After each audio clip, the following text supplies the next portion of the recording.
नागलोक में नागराज अपने परिवार के साथ खुशी खुशी रहता था।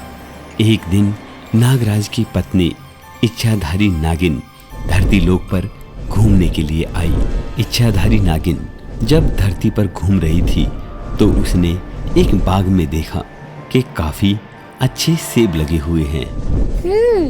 बाग में फल, वो भी दिखने में इतना सुंदर, मुझे इसे खाना चाहिए। ऐसा कहते हुए इच्छाधारी नागिन पेड़ के पास गई और फल खाने लगी। उसे सेब काफी मीठे लगे। उसने भरपेट सेब खाए और उसके बाद दोबारा नागलोक चली गई। अब उस बाग में लता आई। लता एक सुंदर सी कन्या थी जो हरिया की लड़की थी। हरिया उस बाग का मालिक था। लता ने देखा पेड़ पर काफी लाल लाल सेब लगे हुए हैं। लता ने भी उसी पेड़ से सेब तोड़कर खा लिया जिस पेड़ से इच्छाधारी नागिन ने फल खाया था। लता ने इच्छाधारी नागिन का झूठा सेब खा लिया और लता तभी इतने अच्छे सेब, अरे वाह, आज तो मजा आ जाएगा। ये मुझमें क्या हो रहा है? ये मेरे शरीर में कैसे बदलाव हो रहे हैं?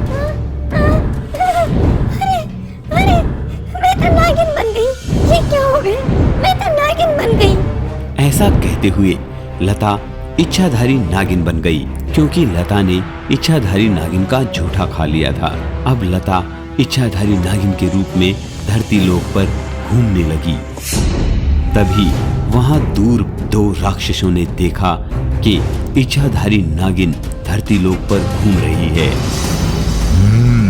हमें भी नागराज से बदला लेने का मौका मिल गया।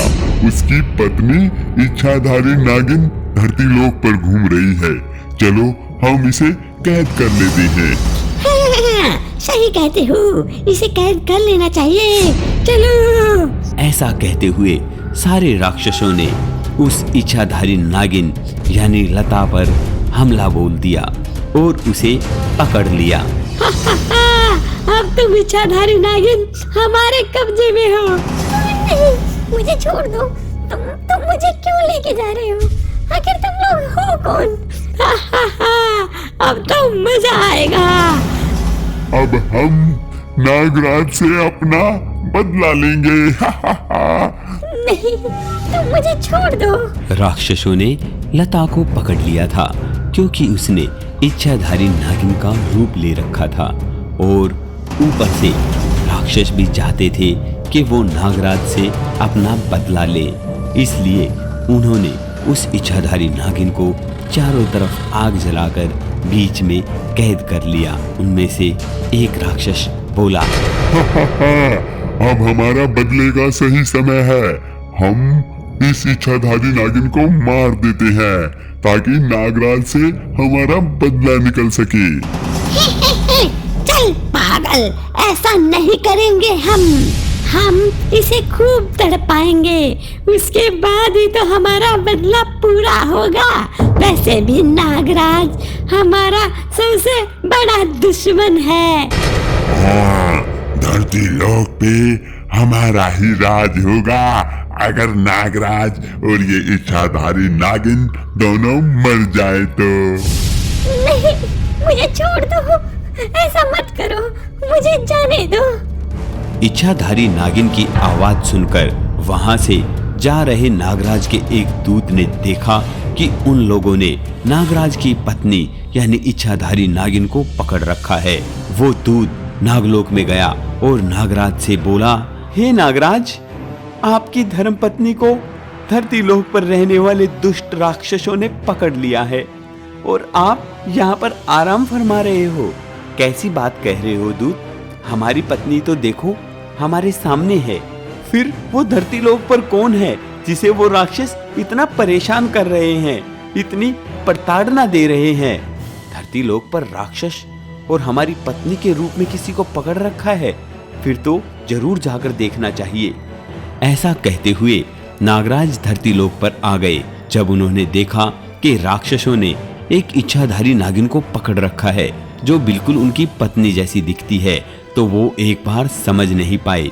तभी नागराज की पत्नी ने उन्हें बताया, हे नागराज, इस बच्ची को बचा लो, इसकी कोई गलती नहीं है, इसमें सारी मेरी गलती है।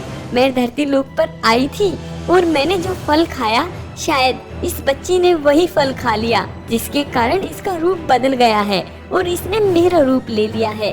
नागराज, इसमें सारी मेरी गलती है, आप इस बच्ची को बचा लो, नहीं तो मैं इस पाप का बोझ नहीं सह पाऊंगी। सही कहती हो प्रिय, हमें वैसे भी धरती लोक के प्राणियों को बचाना है और हमें इस बच्ची को भी बचाना होगा। हे दुष्ट राक्षसों, तुम इस बच्ची को छोड़ दो। बच्ची, ये तो तुम्हारी पत्नी है ना नागराज, अब हम इसे नहीं छोड़ेंगे। दुष्ट, तुम्हारी आंखें बंद हो गई हैं क्रोध में और बदले की भावना में। ये देखो, मेरी पत्नी तो मेरे साथ है। तो फिर ये कौन है? ये धरती लोक की ही एक बच्ची है, तुम इसे छोड़ दो, नहीं तो मैं तुम्हें खत्म कर दूंगा। तुम्हें हमसे युद्ध करना होगा। ऐसा कहते हुए राक्षसों ने अपनी शक्ति नागराज की तरफ फेंकी।